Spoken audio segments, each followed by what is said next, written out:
Hi. இன்னைக்கு நான் ஆயக்காரனான சகையை பற்றி சொல்லத்தாரேன். ஏசப்பா எரிகோ வழியா நடந்து வரும்போது ஆயக்காரனுக்கு தலைவனும் செல்வந்தனுமாயிருந்த சகை எண்ணப்பட்ட ஒரு மனுஷன் இயேசு ராஜா எப்படிப்பட்டவரோ என்று அவரை பார்க்க விரும்பினார். ஆனால் அவன் குள்ளனாக இருந்தபடியினால மக்கள் கூட்டத்தில் அவரை காண முடியாமல் அவர் போகும் வழியில் முன்னாக ஓடி அவரை பார்க்கும்படியாக ஒரு மரத்தில் ஏறினான். அந்த மரத்துக்கு பேர் தான் காட்டத்தி மரம். இயேசு அந்த இடத்துல வந்தபோது நிமிர்ந்து பார்த்தாரு. பார்த்து அவனை கண்டு, சகைவே, நீ சீக்கிரமாக இறங்கி வா, இன்று நான் உன் வீட்டிலே தங்க வேண்டும் என்றார். அவன் வேகமாய் இறங்கி மகிழ்ச்சியோடு அவரை அழைத்து கொண்டு போனான்.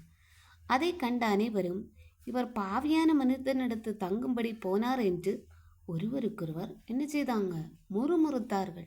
ஆனால் சகையை நின்று கர்த்தரை நோக்கி, ஆண்டவரே, என் செல்வங்களின் பாதியை ஏழைகளுக்கு கொடுக்கிறேன்னு நான் ஒருவனிடத்தில் எதையாகிலும் அநியாயமாய் வாங்கினதுண்டானால் 4 மடங்காக திரும்பி செலுத்துகிறேன் என்று ஏசப்பா கிட்ட சகையோ சொல்கிறாரு.